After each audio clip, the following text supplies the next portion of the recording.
Hey everyone, this is LuckySevenDX, and welcome back to Let's Play Okamiden. Doesn't this look familiar? This is exactly the location we started the last episode. But last episode we met Tama, and we had this whole firework conflict thing, but we got him some medicine this time. So here we're going to actually hopefully make him better. Dr. Redbeard has forgiven him because he wants to put aside their differences and help little girl, aka Ayami, aka little girl, to enjoy her last remaining year, I suppose, by giving her an epic fireworks show.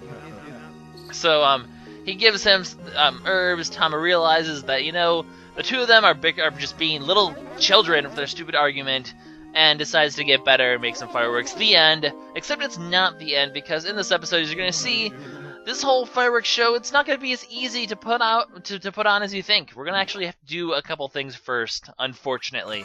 However, the medicine makes him instantly better because medicine works that fast. You know, oh, 2 seconds, I'm better. No, it takes some time. But, you know, logic, video games, they go together like salsa and oranges.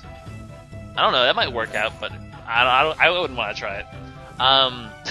This is the first two things that came to my head. It's kind of a bit weird. But as you can see, we're going to have to go on a fetch quest, very much like Mika's Holy Icons or the pottery stuff. We're going to get a list of things to collect. However, the difference is we're going to have to do them by fighting certain special enemies. Special scrolls. Those little scrolls that wander in the wild. 4 of them will appear that actually will have the items. They'll be marked on the map. They'll also look different. They'll be red instead of purple, the scrolls will. So we can tell which ones are going after, but we're going to have to defeat all 4 of those and get an item back from each. Occasionally, some of these collecting item list things will actually be having you have to fight enemies instead of actually just find them in treasure chests. Sometimes. Now, even though that these are scroll enemies and not, you know, the usual sort of force enemy thing, you do have to do these for the story. So I will show all 4 fights in just because, you know, they're required fights, so why not? So 4 items, let's go out and get it. I'll go ahead and just, this once I'm going to show on the map, but because they look different on the outside, I won't show the map out, except for this one, just so you can see that red circle there, that indicates an enemy with an item. So we're going to go ahead and fight this one. You're going to find a lot of red imps here. I think these ones are actually red imps, which is good because you are going to need the 10 demon bones, I believe, in the upcoming section. So very soon from now, we're going to need those demon bones to upgrade our items. Good idea to do it now, so if you don't have them enough, just grind and get enough, because it's really the only opportunity you have to conveniently upgrade your items for a while. If you keep going, you're just gonna, you'll be at a disadvantage. You'll have a slightly weaker weapon, generally not that good of a deal. Although it's not a horribly big ordeal, because we'll actually be getting some interesting stuff soon enough that will kind of replace our current weapon. But it's nice to have an upgraded weapon anyway, just in case. So we're gonna go ahead, just take these 2 guys down, hopefully get the demon bones for both of them, which we should be able to because I timed it right. So there we go, 2 demon bones. Except it's not over yet because there's actually a 3rd one. So you're a little late to the party, buddy. You already missed me slaughtering your friends, but don't worry, I've saved more than enough slaughter for you too. So let's take down his top, just the usual shindig. We've fought these guys plenty times before. To be honest though, we're not going to be fighting them too much more in the future. They'll soon be replaced by other enemies, so we're sort of reaching the end of Imp section, I suppose, if you want to call it that. But there's our first item. We got ourselves a firework. Excellent. So, perfect score. In case I haven't mentioned the scores, you do get, you know, obviously you do get graded for each one. And it doesn't really matter overall except for how much money you get, although at the end of the game you are rated according to how many perfect scores you get, so I'm going to hopefully try to get a perfect score rating at the end. But here we go! This is the beginning. This is the beginning of something new. This is the first villager we get to recruit to our village. It's a mandatory one. It happens automatically for you. Some free praise for you as well. The first few will be pretty obvious, but then as you're going to see next episode, there's going to be some that are hidden pretty darn well. And they have to do quite a bit of backtracking to do. So that's going to be our first villager in Yakushi Village. There will be more, though. We shall be getting plenty more. Mostly, we're going to be getting a few next episode before we continue to the next area, actually, if I remember correctly. Anyway, I believe this next one's over here. Yep, there he is. Red scroll equals fighting person thing here. Well, what is it going to be this time? What do we get to fight this time? More red imps. That's very exciting. I know these fights are kind of a bit repetitive, and I probably could have cut them out, but I don't know. Like I said, I'm just trying to just be a bit conservative by cutting this time. I don't want to be cutting out. I mean, everything that's required I want to keep in, even if it's fighting. I mean, the fighting's pretty cool. I don't think you guys necessarily mind watching me fight. I mean, what's Okami without fighting things in the little battle sequences? It's just like, you know, wandering around for a world of drawing stuff. No, we have to have the fights in as well because they're pretty cool. So, yeah, let's go ahead and kill this guy quickly. They don't really take that long anyway. Oh, I killed him with Kuni. Whoops. Oh, well, we get ourselves a pipe. Not that kind of pipe, the firework kind of pipe. It's another battle down. 2 more to go on our quest to recover fireworks. This whole section, this whole part right here, especially this part, like, I know last time I whined a lot about how, unnecessary this whole, well, this whole section of the game is really. Like, there's really no reason to do. Oh, I missed a curse zone. Well, there we go. Let's go ahead and just get rid of the curse zone here. This whole section, like the whole Dr. Redbeard, Tama thing, it doesn't really add anything to the plot at all, like the overall plot, which is like, okay, why is this section in here? I don't know. I never really understood why, but basically, well, just so you know, there's going to be basically one of these demons in one of the required demons in all 4 of the sections of Shinshu Field. So once you've completed one in one section, don't bother searching the rest of the section. Our 3rd one's going to happen to be right here. We're going to take him down, but especially this part, like this whole fetch quest part, like, why can't he just set the fireworks equipment there and we just go do it? Like, this just adds, like, pretty much is going to add a whole extra episode of content to something that really doesn't need it. Like, there's really no reason for us to be doing like, this whole part just, it's not necessary. You're just going in and fighting demons that you've already fought a bunch of before, just for really no reason. So, I don't know. I thought overall, this particular section was definitely a poor design choice. We're just gonna kill that guy with Power Slash because we can. We still can't get the demon bones from these guys. They do drop 2 actually, so once you do learn how to do it, they do become a very good source of demon bones. But by this point, we're actually gonna have what we're going to. We're gonna have the demon bones that we need for our first item. So the yellow imp's not so important. We got some pretty poor partner help. Kuni, you gotta help more, other than, you know, killing people like you did last time. Because I need those demon bones, but whatever.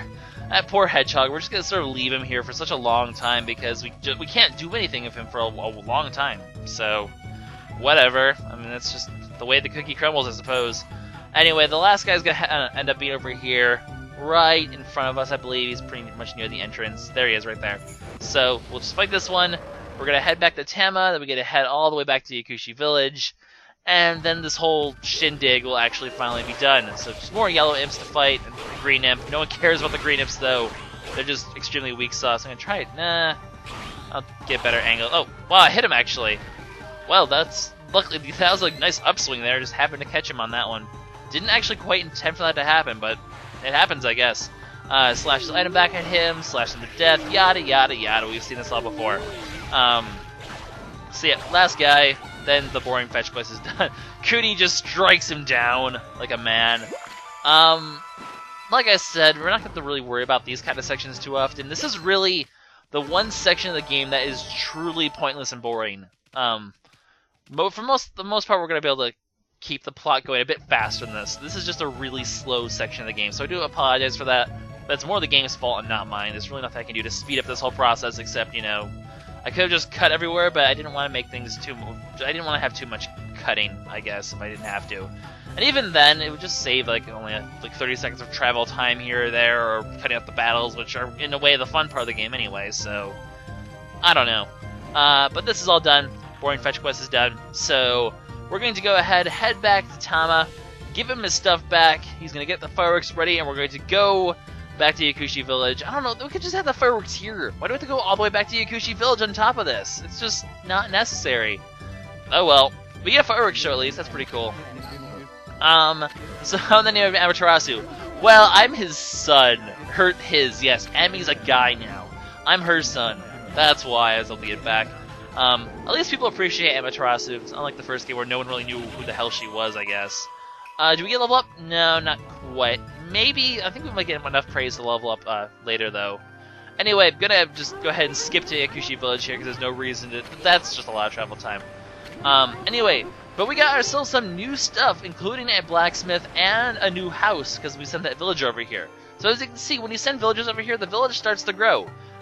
Gives us a blacksmith, which is where we're going to be getting our upgrades. You get the upgrades come from the blacksmith here in this village. This village is going to be where we're going to be getting most of our upgrades, both weapon-wise and otherwise. This area, basically this whole village, is going to be a source of most of the major goodies we can get in the game, which is pretty cool, I guess. I mean, this village is like, that's why you have gin in all the shops too. Not the alcohol gin, but the dude gin, like the guy from Tekken, except not the guy from Tekken. He can send us back to Yakushi Village because here's where we upgrade our stuff. Here's where we're going to be able to buy some pretty cool stuff later in the game. That's just how it works. Anyway, the way weapons work in this game, what you could do is you could use these demon parts to upgrade your weapons if you have the right numbers. There's 3 kinds of items, like I've mentioned before. It's, I believe it's bones, scales, and livers, if I remember correctly. So we're going to be able to, we actually have enough. We barely have enough. We're only at 11 of them, actually. We have just enough to make ourselves a purity reflector, which is a more powerful version of the reflector. As you can see, it's a blue thing now instead of what we used to have. It's going to be a little bit stronger, so that's good. More damage to enemies is always a good thing. The way upgrading works, though, besides collecting the demon parts, you also have to collect lucky coins. Now, you're going to need a total of 5 in order to unlock the best kinds of items, because each weapon's going to have 2 upgrades. So we upgrade our reflector once. We're going to get other kinds of weapons in the game. We're going to be able to upgrade those ones twice. To get the first upgrade for the other 2 weapons, we're going to need 2 lucky coins. To get the second upgrades for all 3 weapons, we're going to need 5 lucky coins in total. There's 8 lucky coins in the game, but I think like 6 of them, or even 7 of them, the majority of them are actually missable, or permanently missable. So if you miss them, you can't ever come back and get them. I'm going to get all 8 lucky coins because I know where they all are, but basically you only need to get 5 maximum in order to get the best you can get from them. So you can afford to miss 3, but if you miss any more than that, then you're going to be locked out of getting the best weapons in the game, which is unfortunate. And which is kind of stupid in my opinion, because the whole missable objects not ever being able to go back and get them if you miss them once, I really think that's kind of dumb. That being said, you do want to get the first, you can get the first 2 pretty early in the game, and you do want to get those so you can upgrade the other kinds of weapons as fast as possible. Anyway, so fireworks show, it's so beautiful, it's so pretty. Little girl is happy, and she's representing her happiness by musical notes, because that's how people represent happiness, by musical notes. Long sentence was long. So yeah, Dr. Redbeard is happy to see her happy. Her life has been brightened a little bit. She can have a moment where she forgets about her illness, and giving people those moments is a truly wonderful thing. Of course, we're not here just to be good people. We're actually going to get rewarded for it. Well, you're going to see in a little bit. Well, it's going to be kind of obvious, I suppose. It's kind of obvious what's going to happen. Because Shibi's all excited, he knows what's coming, and a giant firework is going to go in the air any second now. Come on, where are you, giant firework? There you are. And it's going to explode into a constellation. Because that's how fireworks work, they make constellations in the sky. That makes perfectly not sense. But here we go, guys, new brush skill for all our hard effort. And as you guys probably expect, it is going to be something that can blow up those cracks in the wall. Which means we can progress on, and that also means there are a few side quests we can complete, although I'm going to be completing those in the next episode, because what I'm going to do, I'm going to get all the cracked walls we can get in Yakushi Village, because there actually are quite a few goodies we can get here, and then I'm going to spend about the first half of the next episode getting the rest of the side quests done that we can now that we have the bomb, or the firework bomb, or whatever they call it. I forget exactly what they call it, but we'll start the first half doing that. There's also a couple other interesting side quests we can get. We can get some pretty interesting stuff from what we can get next time. And also, this does not seem safe. The guy on the top, as you can see, is just flipping out because I don't know. I would not want to be on top of 3 pigs on top of a rolling bomb. Probably not a good idea. But these are the Bakugami, pretty cool people. They study long for a second there, I thought it said that we have studied long the feet of our father, because studying feet is a good thing. I don't know, whatever floats your boat. But they're going to give us dazzling firework power. It's a cherry bomb. That's what it's called. It's called the cherry bomb. There we go. So there we go, guys. We get a cherry bomb, a little cherry bomb spell. Kind of useful for battle. It's kind of hard to time the cherry bomb. It will be our method of getting demon bones from the yellow imps, though. What you need to do to get yellow imps from, I was about to say yellow imps from demon bones. How to get demon bones from yellow imps? Once you've killed them and they're sort of dying, you draw a bomb near them and then blow them up, and they'll get. It's like how we get the demon bones from the red imps of a power slash. It's just instead of a power slash, you use a cherry bomb on a yellow imp. I'm like crisscross wired today. Anyway, the way you draw a bomb is you draw a circle and then you draw a line through it to differentiate it from bloom. So circles of lines equal bombs. We can blow up any cracks. It is also, like I said, very useful in battle. There will be a few times where using cherry bombs in battle will actually be very useful. Although, in general, Power Slash and other techniques are going to be a lot more effective in battle. It's going to be mostly Power Slash in battle, with a few other techniques that are going to help out a lot as well. Bomb, it's generally really hard to time the bomb. I don't generally use it a lot. That being said, it's still not a bad offensive item option. It's just other ones are a bit easier to land. The cherry bomb isn't exactly the easiest thing to land properly. But we do get to level up, which is nice. So we'll level up here. We'll do a little run around Yakushi Village to collect some items, and then we'll wrap this episode up. So we're almost done with Shinshu Field. We have what we need now to move on to the next section. Just gonna have a few side questy stuff and just a little bit of item collection to do in order to wrap things up and move on to the next area. So yeah, there's actually quite a few interesting items we can get using bombs from here. There's gonna be a couple. If you've been paying attention when we walked over here, there's actually like 2 or 3 cracked walls over here that we can actually get. So I guess we'll wrap. Oh, also I should probably go visit the new house. Yeah, I'll probably do that in this episode too. There's a new house in Yakushi Village from that woman that that got really lost. She went in the wrong direction, but she still managed to find her way here. How do you not find your way here? Like, it's not that hard. It's pretty. There's not really many places to go in Shinshu Field. It's a giant field with like 3 exits. That's really all there is. It's really not gonna be that complicated to get lost, but somehow people manage to do it, I suppose.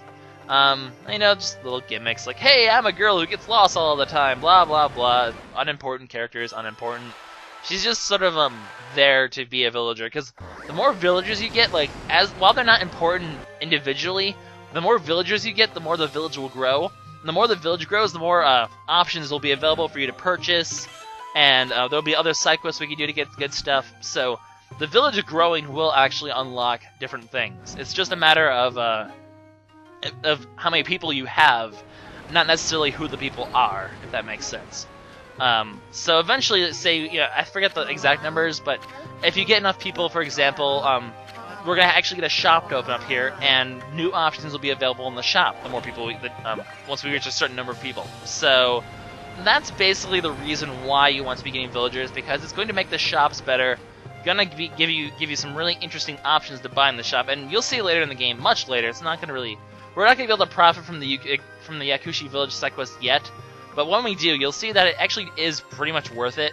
You do get some pretty awesome stuff from it, so it's worth doing. It is worth doing for sure. Anyway, guys, we're gonna just quickly bomb just that little area to bomb right outside here.